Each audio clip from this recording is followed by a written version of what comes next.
बिला तकल्लुफ़ शो में tag studio के अंदर ताहिर गोरा आपको खुश आमदीद कहता है।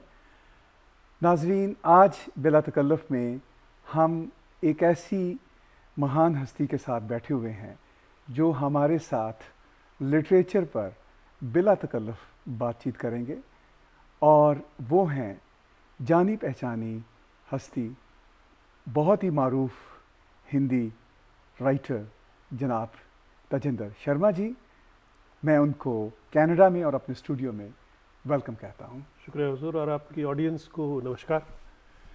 आप बहुत सालों से इंग्लैंड में रह रहे हैं जी और हिंदी में लिख रहे हैं ज़्यादातर, और आप अंग्रेज़ी में भी लिखते हैं, जी। लेकिन आपकी जो बुनियादी पहचान है वो आपकी ज़ुबान है हिंदी।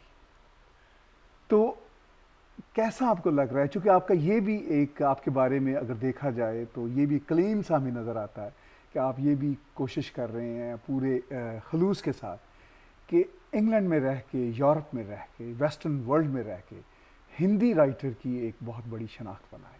तो ये कैसा आपको सब कुछ लग रहा है? तार भाई, सबसे पहले तो ये कहूँगा कि मेरे अंदर तो जो पंजाबियत है वो तो हमेशा ज़िंदा रहेगी, क्योंकि परवरिश पंजाबियत से भरी है। लेकिन जब लिखने की बात आई तो क्योंकि एमए अंग्रेज़ी में किया दिल्ली यूनिवर्सिटी से, तो पहले सब अंग्रेज़ी में ही लिखा। पहली किताब मेरी छप गई थी जब मैं 25 साल का था, 1977 में। तो बायरन की पोइट्री पर एक किताब लिखी थी, डॉन जॉन पर, और उसके बाद कीट्स पर एक दूसरी किताब लिखी, तो वो 78 में छप गई थी। सोचता अंग्रेज़ी में था, और लेकिन शादी जिस लड़की से हुई वो एमए हिंदी में थी और वो पीएचडी कर रही थी। तो उसकी कुछ किताबें पढ़ी जो पीएचडी के लिए थी, नॉवेल्स थे। तो वो नॉवेल्स जब पढ़े तो लगा मैं भी लिख सकता हूँ हिंदी में। तो मैंने पहली हिंदी की कहानी लिखी। तो इंदु ने जब पढ़ी तो हंसने लग गई। उसने कहा, देखिए आप अंग्रेज़ी में सोचते हैं, फिर दिमाग में उसका ट्रांसलेशन करते हैं और फिर हिंदी में लिखते हैं, तो आपका सब्जेक्ट वर्ब और प्रेडिकेट गलत पोजीशन में जाता है। तो ऐसे करिए कि पंजाबी में सोचिए और हिंदी में लिखिए। तो उसके गुरु मंत्र को हमने पकड़ लिया। लेकिन आज मैं सपने भी हिंदी में देखता हूँ और थोड़ा प्राइड फील करता हूँ कि लंदन के हाउस ऑफ कॉमन्स में हर साल अपनी उसी पत्नी के, उसी वाइफ के नाम पे एक अवार्ड देते हैं, इंदु शर्मा कथा सम्मान। और जो अंग्रेज़ी का गढ़ है ब्रिटेन का पार्लियामेंट, उसमें कम से कम 3 घंटे सिर्फ हिंदी बोली जाती है। तो इस तरह से अब हिंदी में सोचता हूँ, हिंदी में लिखता हूँ। और मुझे लगता है कि हिंदी राइटर्स के लिए बहुत स्कोप है ब्रिटेन में, क्योंकि एक नई किस्म की ज़िंदगी आप जीते हैं, नए किस्म के लोगों के साथ जीते हैं, एक नया सोशल सेटअप है जो हमारे हिंदुस्तान पाकिस्तान से बिल्कुल अलग है। और वो निज़ाम हमें आम आदमी की ज़िंदगी को समझने के लिए तैयार करता है।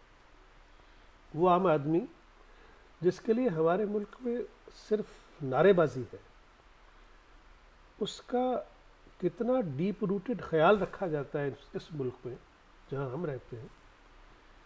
तो ये बहुत सीख देता है कि भाई किस तरह से जो फिज़िकली चैलेंज्ड है, या जो मेंटली चैलेंज्ड है, या जो गरीब तबका है। इंडिया में एक कॉन्सेप्ट है राम राज्य, बड़ा सुनते हैं जी, राम राज्य होता था। मुझे लगता है कि मैं जहाँ रहता हूँ ब्रिटेन, वहाँ राम राज्य है। वहाँ हर आदमी को बराबर ट्रीट करते हैं। और वो ज़माने चले गए जब लोग कहते थे साहब कलर प्रेजुडिस और ये प्रेजुडिस। आज इसको बाकायदा कुफ्र और पाप की तरह मानते हैं, क्योंकि जो आदमी कुछ इस तरह की हरकत करता है तो सीधा जेल चला जाता है, तो कोई हिम्मत नहीं करता। तो ये जो डेवलपमेंट इन कंट्रीज़ में हुई है, बड़े सहनशील किस्म के लोग हैं, हमारी बेवकूफ़ियाँ भी सहते हैं, हमारी गलतियाँ भी सहते हैं और हमें अपने साथ रख के साथ चल रहे हैं।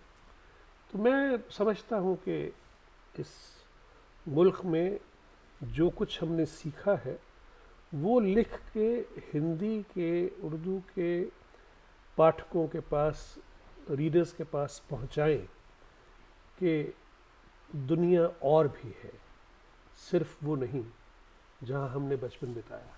मैं आपकी सारी बातचीत बहुत धीरे से सुन रहा था, क्योंकि इसमें से हमें अपनी गपशप को आगे लेके जाने के लिए बहुत सारा मवाद मिल रहा है। शुरू में करता हूँ, आपने कहा जब मैंने बात शुरू की कि आप अपनी ज़ुबान हिंदी में अपना आप मनवाना चाहते हैं यूरोपियन कंट्री में रहते हुए, तो आपने कहा कि पंजाबी आपकी ज़ुबान है, बुनियादी तौर पर मादरी ज़ुबान है, माँ बोली है, वो मेरी भी है। अच्छा, ठीक है।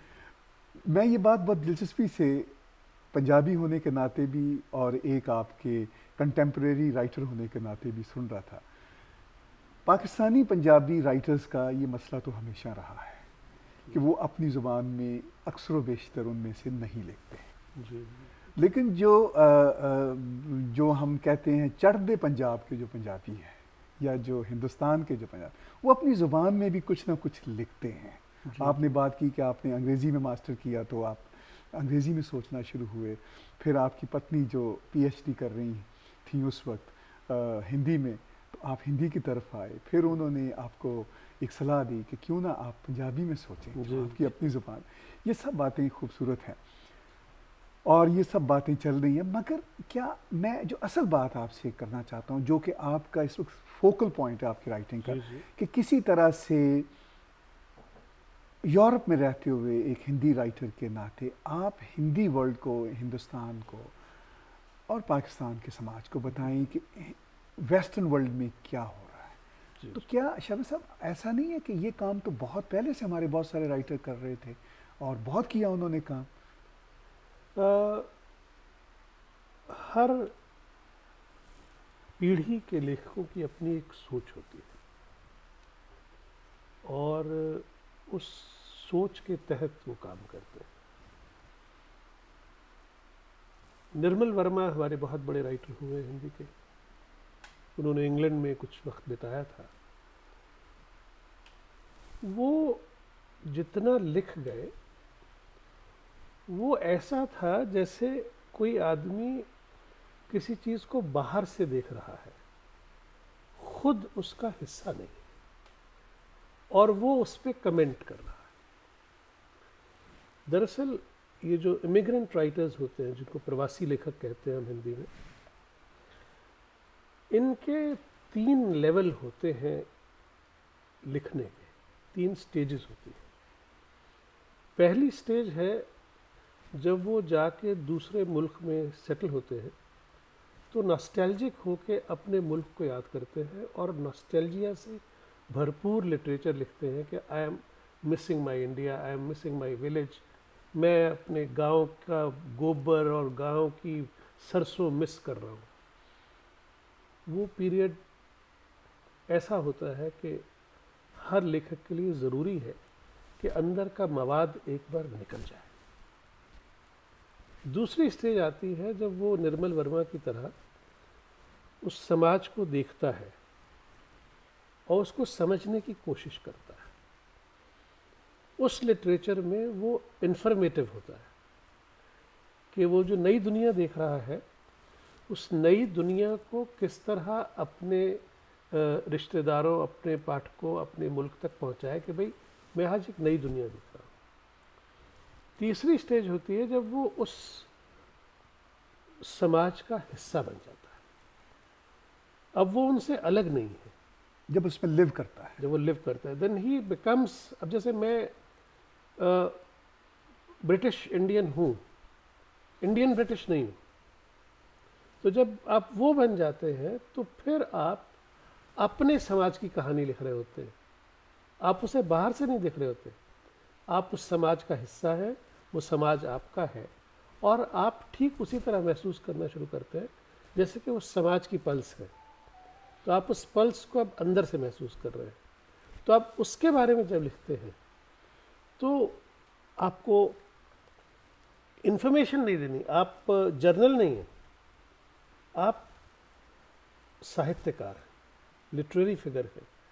तो लिटरेचर में और इन्फॉर्मेशन में सबसे बड़ा फ़र्क है इमेजिनेशन, पर्पस, कि मैं जो लिख रहा हूँ क्यों लिख रहा हूँ, और उसमें लेखक का कंट्रीब्यूशन क्या है, कि जो जैसा है क्या वैसा लिख दूँ। अगर इंसिडेंट कहानी हो तो पुलिस का एफआईआर रजिस्टर जो है वो दुनिया का सबसे बड़ा कलेक्शन ऑफ स्टोरीज है, क्योंकि सब कुछ सच है इंसिडेंट से। लेकिन ऐसा नहीं होता, उसको लेखक जीता है अपने अंदर। जैसे वाइन मैच्योर होती है, ऐसे वो थॉट और वो थीम मैच्योर होता है। उसके बाद जब वो पक जाता है ऐसा कि अब वो अंदर नहीं रह सकता, तब वो कलम के ज़रिए बाहर आता है कागज़ पे, और वो लेखक अपने उन कैरेक्टर्स की लड़ाई कागज़ पे लड़ता है जिनके साथ वो जूझ रहा था। आपने अच्छी बात की कि लेखक, लिखारी और इंफॉर्मेशन देने वाले, जिसको हम जर्नलिस्ट भी कह सकते हैं, में एक बुनियादी फ़र्क ये होता है कि लेखक ज़िंदगी को जीता है, रिपोर्ट नहीं सिर्फ कर रहा, रिपोर्ट भी कर रहा होता है, मगर साथ साथ पूरा सहर, पूरा वसेब उसमें आ रहा होता है। और साहित्यकार की या लिटरेचर के लिखने वाले की एक अपनी ज़ुबान है। हम देखते हैं कि वो ज़ुबान समटाइम, जैसे फ्रेंच, इंग्लिश, हिंदी, उर्दू, पंजाबी, सबसे मावरा होती है, सबसे बियॉन्ड होती है। वो एक अपनी एक ज़ुबान होती है उसकी। बाकी जो जिस वो लैंग्वेज में उसको लिख रहा होता है, अपनी उस लिटरेरी ज़ुबान को, वो एक क्राफ्ट की होती है। तो उसमें क्या कोई फ़र्क पड़ता है कि आप जो अपना जीना जी रहे हैं उसको जब अपनी डेप्थ के साथ लाएं, चाहे अंग्रेज़ी में लिखें, चाहे पंजाबी में लिखें, चाहे हिंदी में लिखें, ये फ़र्क पड़ता है या ये इम्पॉर्टेंट है कि वो लिटरेचर की ज़ुबान होना चाहिए, चाहे कोई भी दूसरी ज़ुबान उसको कैरी कर रही हो, मैं यूँ कहूँगा। ताहिर भाई, ऐसा है कि लिटरेचर लिखा किसी भी ज़बान में जा सकता है और लिखा जाता है, बिल्कुल ठीक। क्योंकि इंग्लैंड में लोग अंग्रेज़ी में लिख रहे हैं, फ्रेंच में लिख रहे हैं, हिंदी में, बंगाली में, तमिल में, उर्दू में, सब लिख रहे हैं। लेकिन लिटरेचर की कुछ बेसिक रिक्वायरमेंट्स होती हैं। आप सिंपल लफ्ज़ों का इस्तेमाल करके बहुत बड़ी बात कह सकते हैं। मैं यहाँ एक छोटा सा एग्जाम्पल, फिल्मों के एक कवि हैं हमारे शैलेंद्र, जिस पे मैं ख़ास तौर पे काम करता हूँ। उनकी 2 लाइनें हैं। कुछ लोग जो ज़्यादा जानते हैं इंसान को कम पहचानते हैं। तो देखिए, एक भी लफ्ज़ मुश्किल नहीं है, लेकिन 2 लाइनों में जो उन्होंने कहा है, इस पे आप एक पूरा उपन्यास लिख सकते हैं, एक नॉवल लिख सकते हैं। तो लिटरेचर की सबसे बड़ी खासियत ये है कि जो ज़बान आप इस्तेमाल करें वो मल्टी लेवल की ज़बान हो, हर लेवल के आदमी को उसके काम की चीज़ पहुंचा दे। अगर कोई सिर्फ उसमें से एन्जॉयमेंट चाह रहा है तो उसको एन्जॉयमेंट मिल जाए। अगर कोई उसमें से ज़िंदगी के कोई फ़लसफ़ा तलाशने की कोशिश कर रहा है, वो भी उसमें मौजूद हो। अगर कोई उसको क्रिटिकल एंगल से स्टडी कर रहा है कि ये कहानी, किताब, नॉवल, कविता लिटरेचर को कहाँ तक आगे ले जा रही है, उसके लिए वो भी चीज़ वहाँ मौजूद हो। तो एक आज का जो राइटर है उसकी जिम्मेदारी बहुत बढ़ गई है, क्योंकि क्या है, प्रेमचंद के पास प्रेमचंद का ट्रेडिशन नहीं था। प्रेमचंद आए, उन्होंने लिखना शुरू कर दिया, कोई विरासत नहीं थी। हम लोगों के पास प्रेमचंद की विरासत है, हमारे पास मंटो की विरासत है, राजेंद्र सिंह बेदी की विरासत है, इस्मत चुगताई की विरासत है। हम इन सब की विरासत पर खड़े हैं। इसलिए हमें अपने ट्रेडिशन का ज्ञान होना बड़ा ज़रूरी है। जब हमें उसका ज्ञान होगा, नॉलेज होगी, तो हम उससे आगे का लिखेंगे। वरना हर साल पहिए का आविष्कार करते रहेंगे कि we are inventing wheel every year. जो लिखा जा चुका है उसे और ख़राब ढंग से लिख देंगे। सो रेगुलरली अपने ट्रेडिशन को पढ़ना और उस ज़बान को समझना जो लिटरेचर के लिए ज़रूरी है, और फिर उसके अंदर अपना इंडिविजुअल टैलेंट इस्तेमाल करके उस ट्रेडिशन को आगे बढ़ाना, ये लेखक का मेन काम। बहुत बढ़िया आपने बात की कि हमें एक ही पहिए में नहीं घूमते रहना, हमें पहिए को कहीं आगे भी लेके जाना है। पहिया शायद वही होगा, मगर सफ़र तो आगे की तरफ जाना है। वो हवाई जहाज़ का भी हो सकता है, बिल्कुल ठीक वो बात। स्विंग मशीन का भी हो सकता है। अब पहिए का इस्तेमाल है। बिल्कुल। इसी तनाज़र में, इसी कॉन्टेक्स्ट में अब हम आते हैं आपकी लेखक की तरफ। जो आपने किताबें लिखी, जो आपने शॉर्ट स्टोरीज़ लिखी, आप हिंदी में भी लिख रहे हैं, आप अंग्रेज़ी में भी लिख रहे हैं, और शायद मैं नहीं जानता कि शायद कुछ काम आपका हिंदी में, अंग्रेज़ी में मज़ीद ट्रांसलेट भी हो रहा होगा। एक हमने उर्दू में भी ट्रांसलेशन की किताब देखी, हम तक पहुंची नहीं, ईंटों का जंगल के टाइटल से। उसकी 2 कहानियाँ मुझे पढ़ने का मौका भी मिला, उस पर भी, उसके कॉन्टेक्स्ट में हम आपकी जो कहानीकारी है उस पर भी बात करेंगे। इसी तरह अंग्रेज़ी में जो एक किताब का टाइटल हमें नज़र आता है वो है ग्रेव प्रॉफिट्स। ग्रेव प्रॉफिट्स, ठीक। हिंदी में भी बहुत सारी किताबें होंगी, वो आपसे हम मज़ीद उसकी जानकारी लेते हैं। मगर जो आप नॉस्टैल्जिया के पीछे बात कर रहे हैं, जो आप ये बात कर रहे हैं कि हम अपनी ट्रेडिशन को लेके कैसे एक कदम आगे जाएं, क्योंकि बहुत सारे हमारे ऐसे लेखक भी हैं जो ट्रेडिशन में उलझ जाते हैं, और जब वो अपना लिखते हैं उसी ट्रेडिशन पर, तो उनसे बड़ा लिखा हुआ तो पहले मौजूद होता है। अब वो प्रेमचंद्र या कृष्णचंद्र या रामलाल या मंटो से आगे तो नहीं निकल सकते, तो वो तो उनमें खो जाते हैं, लॉस्ट हो जाते हैं। अब वो ट्रेडिशन को जानना ज़रूरी है कि वो बातें जो कही जा चुकी हैं वो ना कही जाएं, और अगर कही जाएं तो नए ढंग के साथ कही जाएं, नई सेंसिबिलिटीज़ के साथ कही जाएं, ताकि उनकी अपनी कोई पहचान बन सके। इसी कॉन्टेक्स्ट में आप तो अपनी पहचान बना रहे हैं, ठीक है। मैं एक कहानी का जिक्र करूंगा, टेलीफोन लाइन जैसे। अब सीधी सी बात है कि टेलीफोन लाइन है जिस पे हम सब बात करते हैं, मगर बात यह है कि वो बात क्या करते हैं। आप उस कहानी में वो ये लेकर आए हैं कि बात क्या होती है, और उसमें मैं ज़रूर अपने नाज़रीन को 1 मिनट आपका भी लूँगा, नाज़रीन को भी लूँगा। उस कहानी में आप ये कहते हैं कि एक किरदार अवतार, जिसको जंक कॉल्स आती हैं, मार्केटिंग कॉल्स आती हैं कि भैया लाइन ले लो या कुछ मार्केट, तो वो तंग आया हुआ है, और वो उससे बहुत तंग आया हुआ है, और उसी में उसको एक अपना रिलेशन याद आता है पिंकी के साथ, जो टेलीफोन के ज़रिए ही जुड़ा था, और वो पिंकी उसको छोड़ के चली जाती है, और एक अवतार के एक मुस्लिम फ्रेंड थे अनवर, उनके साथ भाग जाती हैं। अब वो दुखी रहते हैं, एक तो अनवर के साथ दोस्ती का नाता टूटा, पिंकी चली गई। फिर वो आगे चलते हुए अब वो बेचारा बुलाने की कोशिश कर रहा है, थोड़ी सी शराब नोशी बढ़ जाती है, तो एक दिन उसको अपनी क्लास फेलो सोफ़ी याद आती है। फिर उसी टेलीफोन लाइन पे सोफ़ी का एक दिन फ़ोन आता है, और सोफ़ी उसको कहती हैं कि तुम मुझे याद हो, ये है। वो बहुत बोल्ड थी। और फिर वो जब कहानी आगे चलती है, और वो उम्र के मिडिल एज, जिसको मिड एज कहते हैं, उसमें वो हैं, अकेले रहते हैं अवतार। उनको कई सपने आते हैं कि पता नहीं मुझे सोफ़ी अब याद क्यों कर रही हैं, और आखिर में ये खुलता है कि सोफ़ी इंग्लैंड से बहुत जवानी में शादी हो गई थी, 18 में चली गई, शायद आज जो मुझे कहानी याद आती है, आप दुरुस्त कर दीजिएगा। तो वो कहती हैं कि मेरी तो बहुत बुरी ज़िंदगी रही, मेरा शौहर मुझे छोड़ कर चला गया, तो अब मेरी बेटी है, बेटी की कहानी सुनाती है। अवतार को समझ नहीं आती क्यों सुनाती है। आखिर में बेटी ये कहती है कि तुम मेरी, और सोफ़ी ये कहती है कि तुम मेरी बेटी से क्यों नहीं शादी कर लेते, मैं उसे इंग्लैंड भेजना चाहती हूँ। बहुत खूबसूरत कहानी है।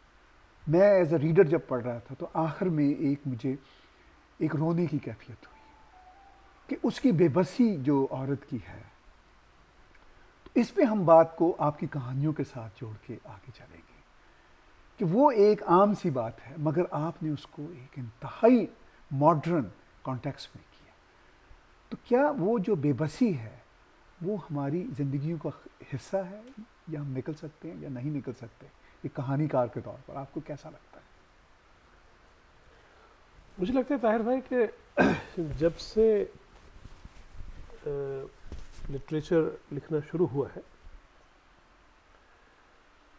ट्रेजेडी जो है वो हमेशा best form of literature establish होती रही। फिल्मों में भी अगर आप देखें तो अगर आपको दिलीप कुमार और महमूद में से अच्छा एक्टर कौन है सो चुनना हो, तो आप एकदम से दिलीप कुमार को कह देंगे। आप किसी कॉमेडियन के बारे में सोचेंगे ही नहीं कि वो बड़ा एक्टर हो सकता है कि नहीं हो सकता। हालांकि हो सकता है कि कॉमेडियन का काम ज़्यादा मुश्किल हो, क्योंकि हंसाना बहुत मुश्किल होता है रुलाने के मुकाबले।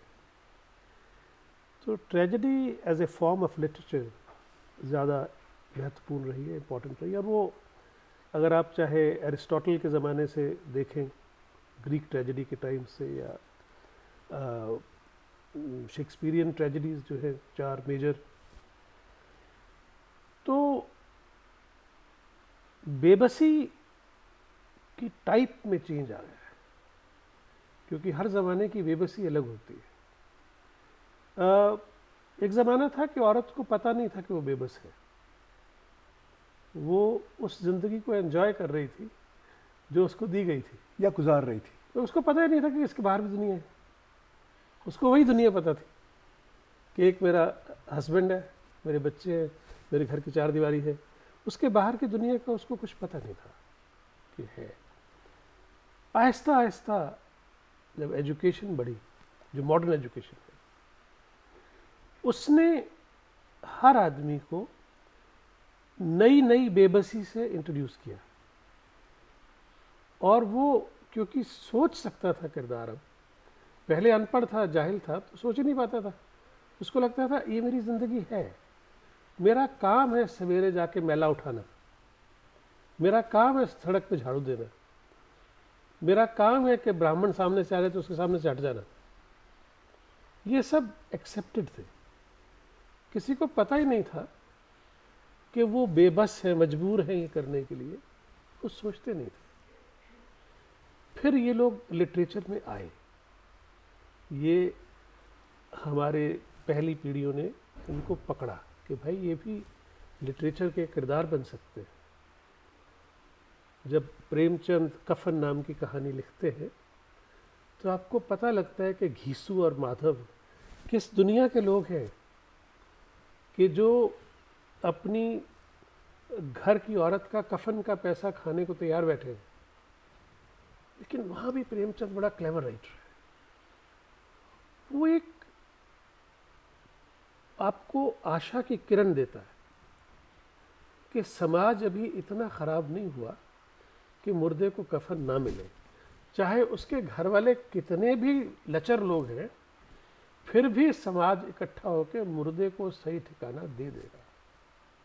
ये है उसमें। मैंने कहानी लिखी है देह की कीमत। ये कहानी आपको बताती है कि अमीर घरों के बच्चे भी किस तरह से 80s के पीरियड में फॉरेन की चमक दमक से इतने इन्फ्लुएंस थे कि लीगल इलीगल तरीके से किसी तरह भारत से बाहर निकल के और फॉरेन में सेटल होना है। तो मेरी कहानी का जो हीरो है वो इलीगल तरीके से जापान में जाके सेटल हो जाता है, और उसकी नई नई शादी हुई है। वाइफ कहती है क्या ज़रूरत है वहाँ जाने की, यहाँ इतना बड़ा बिजनेस है। वो कहता है तुझे नहीं पता, ज़िंदगी अलग है, ये है वो, जो उसका सोच है। वो कहता है वहाँ कोई मैं अकेला इलीगल थोड़ी हूँ, मेरे साथ कोरियन भी हैं, पाकिस्तानी भी हैं, बांग्लादेशी भी हैं, सारे इलीगल हैं। तो वो कहती है तो इलीगल ना, आप लीगल से इलीगल क्यों बनना चाहते हो? लेकिन वो सुनता नहीं, चला जाता है। एक बार बीमार पड़ता है, बुखार हो जाता है, कमज़ोर होता है, सड़क क्रॉस कर रहा है और गिंजा की सड़क पे एक कार के नीचे आ जाता है और मर जाता है। अब जो इलीगल लाश है वो सबसे बड़ा शाप है, उसको पहचाने कौन? क्योंकि सारे ही दोस्त इलीगल है, जो पहचानेगा वो पकड़ा जाएगा। तो एक वो पकड़ते हैं इंसान को जो लीगल है और कहते हैं भाई ये लाश है, इसका कुछ करो। तो लाश को अब हिंदुस्तान पहुंचाना है, तो सारे लोग पैसे डालते हैं। उस ज़माने जब कहानी लिखी थी 3 लाख रुपए इकट्ठे हो जाते हैं और वो पैसे लेके हाई कमीशन जाते हैं कि साहब ये लाश भेजनी है। तो जो हाई कमीशन का एम्प्लॉय था वो थोड़ा अक्लमंद था, उसने कहा यार लाश भेजोगे, सारे पैसे तो लाश भेजने में खर्च हो जाएंगे, लाश को यहीं कर दो दफन, और उसकी जो अस्थियां हैं, एशेस हैं, वो मैं डिप्लोमेटिक मेल में फ्री भेज दूंगा, ये पैसा उसकी बीवी को भेज दो, उसके काम आएगा। अब ये लोग कांटेक्ट करते हैं वहाँ कि जी हमने ये पैसा भेजना है। तो माँ कहती है पुत्र तो मेरा चला गया, पैसे खा जाएगी। और भाई कहते हैं कि जी लाश पहचानने हम जाएंगे। तो फादर पूछते हैं क्यों? तो कहते हैं इसी बहाने हम वहीं कहीं सेटल हो जाएंगे। अब आप सोचिए, अच्छा भला परिवार है, अमीर लोग हैं, लेकिन घीसू और माधव से अलग नहीं है, उनसे ज़्यादा नेगेटिव कैरेक्टर्स हैं। और घर में अभी लाश पहुंची नहीं है, रोना धोना मचा हुआ है, साथ ही साथ गिद्धों की तरह उस पैसे पे अटैक करने का चल रहा है बोर्ड। किस तरह वो सरदार जी जो है, जिनको मैंने दारजी कहा है, वो कैसे अपनी बहू के साथ न्याय करने की कोशिश करते हैं, वो किस तरह एक सिंबल के तौर पे कहानी में खड़े हो जाते हैं। अब ये एक ऐसा थीम उठाया है हमने कि जो हमारी कहानी है वो जो नए तरह की बेबसी है, और वो लड़के की बेबसी है कि उसे फौरन जाना ही है। अब वो बेबसी दर्द वाली बेबसी नहीं, लेकिन अलग किस्म की बेबसी। दारजी की बेबसी है कि बेटे को रोक नहीं पा रहे हैं, और भाइयों की बेबसी है कि इतने ज़्यादा पैसे की चमक दमक में है कि मरे हुए भाई से सबक नहीं ले रहे। और उस लड़की की बेबसी है कि वो कहानी के अंत में सोच रही है कि ये सामने जो कलश है इसमें मेरे हस्बैंड की अस्थियां हैं, और ये 3 लाख रुपए का ड्राफ्ट है, ये उसकी देह की कीमत है या उसके साथ बिताए हुए 5 महीनों की कीमत है। तो बेबसी एक तरह की नहीं है। जैसे जैसे दुनिया कॉम्प्लेक्स हुई है, दुनिया एडवांस हुई है, बेबसियों के भी टाइप बदल गए, और हम लेखक के तौर पे हर बेबसी को पकड़ने की कोशिश करते हैं। ये हमारा काम है। देखिए, आपने कहा कि एक लेखक के तौर पर हम हर तरह की बेबसी को पकड़ने की कोशिश करते हैं। अभी पीछे आप कह रहे थे कि एक ट्रेडिशन लिटरेचर की होती है, हर ज़ुबान में, हर समाज में उस ट्रेडिशन पे भी लेखक नज़र रखता है। अब हम कहानी की ट्रेडिशन देखें किसी भी ज़ुबान की, तो आपको, मुझे अपने बचपन की बातें याद होंगी कि हम कहते थे कि नानी या दादी हमें कोई कहानी सुनाई तो हम सो जाएं। तो कहानी हम किस तरह की सुना करते थे ट्रेडिशन में, अगर आप याद कीजिए या मैं याद करूं या कोई भी हमारा दर्शक नाज़र याद करे, तो परियों की, जिन्नों की, शहज़ादियों की, महाभारत की, अलफ लैला की कहानियाँ सुनते थे। पता नहीं हम सुन भी पाते थे नहीं, हम सो जाते थे। अब जो आज का लेखक है, चाहे वो गैब्रियल गार्सिया मार्केस हो, चाहे वो अर्नेस्ट हेमिंग्वे हो, चाहे आप हों, चाहे कोई भी हो, जो एक आला महान लिटरेचर लिखा जा रहा है, वो कहानी सुनने या पढ़ने के बाद नींद उड़ जाती है। तो ये तब्दीली आपको कैसी लगती है? देखिए, हर वक्त के हिसाब से, हर उम्र के हिसाब से, और हर समाज के हिसाब से कहानी का अपना एक रोल है, एक किरदार है। आज की कहानी का काम है कि हम जिस नींद में सो रहे हैं उससे हमें जगाए। समाज में जो दिक्कतें हैं, जो प्रॉब्लम्स हैं, जो एनोमलीज हैं, उन एनोमलीज को वो कहानी पकड़े और हमें झकझोर दे और बताए कि तुम इस दुनिया में रह रहे हो जिस दुनिया में ये सब हो रहा है, जिस दुनिया में कब्र भी पहले से एडवांस बुकिंग करनी पड़ती है। आपको ये दुनिया इतनी मार्केट इकोनॉमी से गुजर रही है कि 5 स्टार कब्रिस्तान है, अगर उनका बस चले तो कब्र के अंदर भी 2 बेडरूम हॉल का फ्लैट बना दें।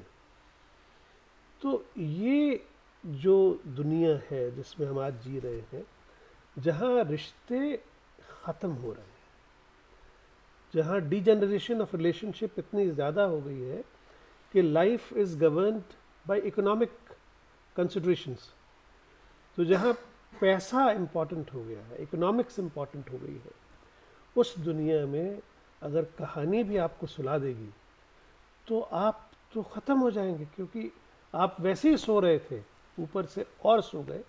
तो आज की कहानी का काम है आपको ज़ोर से झकझोरना, उठाना और कहना, देखो ज़माने में ये दिक्कतें हैं और इन दिक्कतों से तुम्हें ज़माने को मुक्त करना है, बचाना है, तुम्हें एक नई दुनिया बसानी है, बनानी है।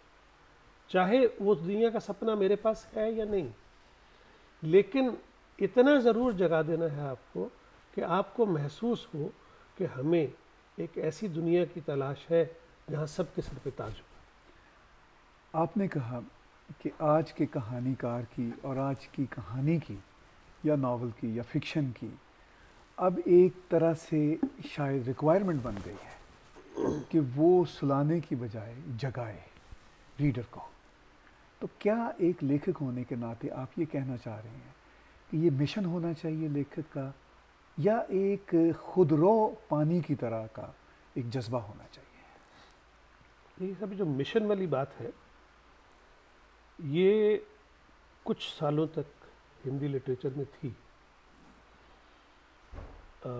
लेफ्टिस्ट राइटर्स का एक बहुत बड़ा तबका, जिनको प्रोग्रेसिव राइटर्स एसोसिएशन वाले सो बोलते कॉल्ड थे। प्रोग्रेसिव राइटर कहते हैं जिनको, आप सो कॉल कहते मैं हैं, ये एक so called- अच्छा एक तरीके आपका स्टेटमेंट होगा।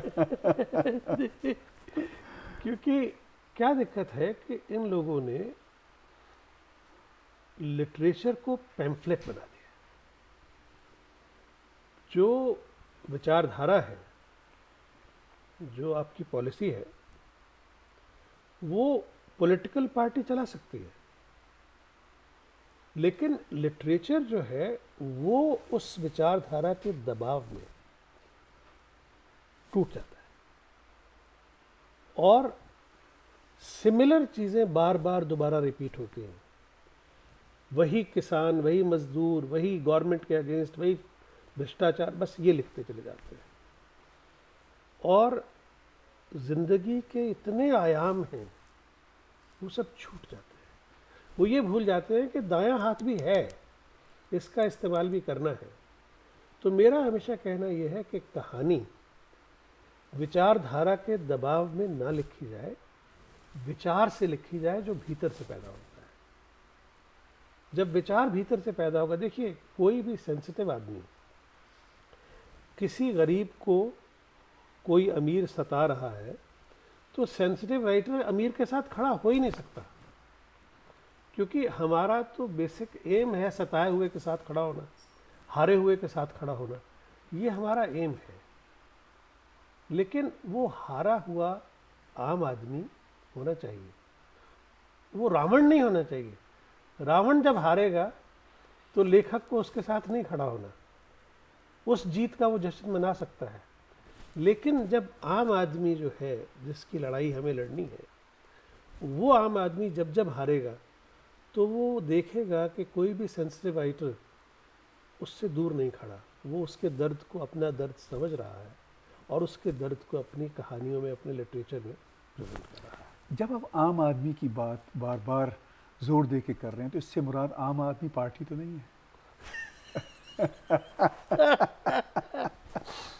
सर, ज़िंदगी में बहुत से हादसे होते रहते, एक ये भी है। अच्छा, क्या, कौन सा? आम आदमी ये पार्टी? जो आम आदमी पार्टी है, ये भी एक हादसा हो गया है। अब पता नहीं कब तक कहाँ तक पहुँचता है। लेकिन मैं हमेशा एक बात कहा करता हूँ कि राज करना हर आदमी को नहीं आता। नारे लगाना एक काम है और राज करना बिल्कुल दूसरा काम है। राज करते वक्त आपको ध्यान रखना पड़ता है कि हर आदमी तक वो सुख सुविधाएं पहुँचें और उसके लिए रिसोर्सेज तैयार किए जाएं। और नारे लगाने के लिए और धरना देने के लिए ना किसी सोच की ज़रूरत है, ना किसी काम की ज़रूरत है। आप अनाप शनाप कुछ भी बोलते चले जाइए, वो हो जाता है। तो मैं ये कहना चाहूँगा कि भाई, मैं किसी राजनीतिक पार्टी से तो बिलोंग करता नहीं और ना ही मैं राजनीति साहित्य की पसंद करता हूँ। I don't like it. मुझे लगता है कि जितनी भी राजनीतिक पार्टियां हैं, मैं आपके इस प्रोग्राम के ज़रिए भारत और पाकिस्तान दोनों देशों की राजनीतिक पार्टियों को ये मैसेज देना चाहूँगा, हर वक्त इलेक्शन के मोड में मत रहिए। जब इलेक्शन ख़त्म हो जाए तो गवर्नेंस के मोड में आ जाइए। अच्छी बात है। और उस वक्त सबके लिए मुल्क है। जो प्रधानमंत्री है वो सबका है, वो एक पार्टी का नहीं है। अब बन गया ना, इलेक्शन ख़त्म हो गया, अब सबका काम होना चाहिए पार्लियामेंट चले, सबका काम होना चाहिए पार्लियामेंट डिसीजंस ले, सबका काम होना चाहिए वो डिसीजंस इम्प्लीमेंट हो, सबका काम होना चाहिए कि मिल के 5 साल सरकार चलाएं। लेकिन हमारे यहाँ इलेक्शन ख़त्म होता है, सरकार स्वेर इन करती है, उसी दिन से सरकार को तोड़ने का सिस्टम शुरू हो जाता है। ये सिस्टम हमें समझना है और ये चीज़ ब्रिटेन में रह के बहुत समझ आती है कि सही। किस तरह से इलेक्शन के बाद हमें तमीज़दार बनना है। आपने दुरुस्त कहा कि राजनीति जो है, पॉलिटिक्स जो है, वो भी हमारी ज़िंदगी का हिस्सा है और एक लेखक होने के नाते हमें उस पे भी विचार करना है, उसको भी आगे लेकर जाना है और उसको पॉलिश करना है। हम बात कर रहे हैं आपकी लेखक की, आपकी शॉर्ट स्टोरीज़ की, जिसमें पॉलिटिक्स भी है, जिसमें इकोनॉमिक्स भी है, जिसमें ज़िंदगी इट्सेल्फ है। मगर अगर हम इसको सिर्फ़ और सिर्फ आर्ट के ही कॉन्टेक्स्ट में देखें तो हम ऐसा लिटरेचर तो नहीं मैं कहूँगा, हम ऐसी कहानियाँ देखते हैं, हम ऐसे नावल देखते हैं जो यूरोप में भी लिखे जाते हैं, हिंदुस्तान में भी लिखे जाते हैं, पाकिस्तान में भी लिखे जाते हैं, जिन्हें हम रोमानवी नावल बोलते हैं, जो शायद, जो मैं बात पे जोर दे रहा हूँ, सुलाते हैं शायद। वो लाखों मिलियंस की तादाद में बिकते हैं। कभी आप पढ़ते हैं उनको? मैं इसको थोड़ा इस तरह लूँगा कि देखिए, लिटरेचर जो है वो हमेशा से कम लोग पढ़ते थे और आम आदमी जो था वो थोड़ी हल्की चीज़ें ज़्यादा पसंद करता था। तो ये तो मैं मानूंगा कि हमारे यहाँ बेस्ट सेलर्स का कोई ट्रेडिशन नहीं। या तो हमारे मतलब हिंदी साहित्य में, उर्दू साहित्य में पॉपुलर लिटरेचर और मेन लिटरेचर में बहुत बड़ी खाई है, बीच में कुछ नहीं है, जबकि होना चाहिए। वो जो जब वेस्टर्न वर्ल्ड में है, बफर की तरह काम करता है, वो थोड़ा सा इधर भी होता है, थोड़ा सा इधर भी होता है, easy reading but giving you something. तो उसके हिसाब से मुझे लगता है कि अभी हम लोगों को बहुत कुछ सीखना है। और लिटरेचर के बारे में एक बात सबसे बड़ी ये भी है, it's a little elitist in its approach, क्योंकि ये पाठक से भी एक्सपेक्ट करता है। मैं आपको एक चीज़ ख़ास तौर पे बताना चाहूँगा जो हिंदी कहानी में डेवलप हुई है। हिंदी कहानी नैरेटिव से बहुत आगे बढ़ गई। अब ये नहीं होता पहले ये हुआ, फिर ये हुआ, फिर ये हुआ, फिर ये हुआ, फिर ये हुआ, और सारी निकल गई रेत, और जी अब फाइनली ये हो गया। अब ऐसे कहानी नहीं लिखी जाती। अब कहानी बीच में से भी शुरू हो सकती है, अंत से भी शुरू हो सकती है, एंड से। कहानी जो राइटर है सुनाने की बजाय दिखाता है। जब वो कहानी दिखाता है तो रीडर उसका हिस्सा बन जाता है, और वो रीडर को साथ लेके चलता है, और वो कहता है देखो ये सिचुएशन है, ये कैरेक्टर है, तुम इसका हिस्सा बन जाओ। तो वो राइटर के साथ साथ कहानी देखता जाता है, और उस कहानी के अंदर और जुड़ता जाता है, और राइटर जाके कहानी को किसी ऐसी जगह पे छोड़ देता है कि वहाँ से इस रीडर का काम शुरू हो जाता है, पता करे अब इसके बाद क्या हुआ होगा। तो एक वो फाइनलिटी जो थी, they lived happily ever after, वो नहीं है। आज की कहानी आपको कहीं से उठा के कहीं पे छोड़ देती है, और फिर आपको कहती है अब आगे तुम सोचो, तुम्हें भी तो सोचना है। तो ये एक डिमांड है आज के लिटरेचर की अपने रीडर से। यानी वो जो कहानी कभी शुरू हुआ करती थी वंस अपॉन अ टाइम, और ख़त्म होती थी, सब हंसी खुशी रहने लगे। अब वो एक दफ़ा का जिक्र है और हंसी खुशी उसका रहने ज़माना लगे। नहीं है। वो हो भी सकती है कैफियत, और वो नहीं भी हो सकती, और ज़्यादातर आज की कहानी में नहीं है। नहीं है। अब हम आपकी कहानियों की जानकारी की तरफ आते हैं, क्योंकि आप तो इन्फॉर्मेशन से ज़्यादा रचाव की बात करते हैं, मगर हमारे दर्शकों को, हमारे नाज़रीन को कुछ इन्फॉर्मेशन भी चाहिए होती जी, है। जी, जी। ईंटों का जंगल के टाइटल से आपका उर्दू का कलेक्शन आता है, ग्रेव प्रॉफिट्स के नाम से इंग्लिश का आता है। इसके अलावा क्या किताबें आपकी छपी हैं, बताइए। मेरी जो पहली किताब छपी थी जी, वो 1990 में हिंदी की पहली किताब थी, और उसकी कीमत सिर्फ 30 रुपये थी। तो मैं उन राइटर्स में से हूँ जिनकी किताब कभी इतनी सस्ती थी। किस टाइटल से छपी थी? काला सागर। काला सागर के। तो काला सागर एक एयर क्रैश पर आधारित अच्छा, थी। वो अभी भी है मार्केट में कहानी? जी, ये वो मिलती है, हाँ जी। किताब है अवेलेबल। तो दूसरी किताब थी जिसका शीर्षक था पंजाबी वाला, ढिबरी टाइट। वो कुवैत के ऊपर जो इराक का अटैक था, और उसमें एक हिंदुस्तानी आदमी का जो किरदार था, उनके ऊपर लेकर थी। तीसरी किताब थी देह की कीमत, जो आपने अभी बात की हमने। चौथी किताब थी ये क्या हो गया। वो एक लड़की की कहानी है मेन, जो लेडी डायना के जीवन पर अपने आप को मॉडल करती है, और कहानी के एंड तक सोचते सोचते परेशान हो जाती है कि लेडी डायना जो कर रही थी वही तो मैं कर रही थी, लेकिन वो तो सेंट बन गई, मुझे क्यों लगता है कि मैं प्रोस्टिट्यूट बन गई, कर तो मैं भी वही रही हूँ। उसके बाद एक किताब आई बेघर आँखें, जिसमें कुछ 12-13 कहानियाँ थी। फिर एक कहानी की किताब आई कब्र का मुनाफा। फिर एक किताब आई दीवार में रास्ता। और उसके अलावा अभी जो लेटेस्ट किताब आई है सपने मरते नहीं। और नेशनल बुक ट्रस्ट ने अभी एक किताब निकाली है इसी साल, तेजेंद्र शर्मा की श्रेष्ठ कहानियाँ। तो उसमें मेरी चुनी हुई 21 कहानियाँ हैं। उसके अलावा वो चुनिंदा कहानियाँ बड़े लोग निकालते रहते हैं, किताब घर हैं, 2-3 और हैं, उन्होंने भी मेरी चुनिंदा कहानियाँ निकाली हुई हैं। और मेरे 2 कहानियों संग्रह गुरमुखी में हैं, पंजाबी में, कल फिर आमी, और एक नेपाली में है। और नेपाली में पासपोर्ट का रंगहरो, यानी कि पासपोर्ट का रंग।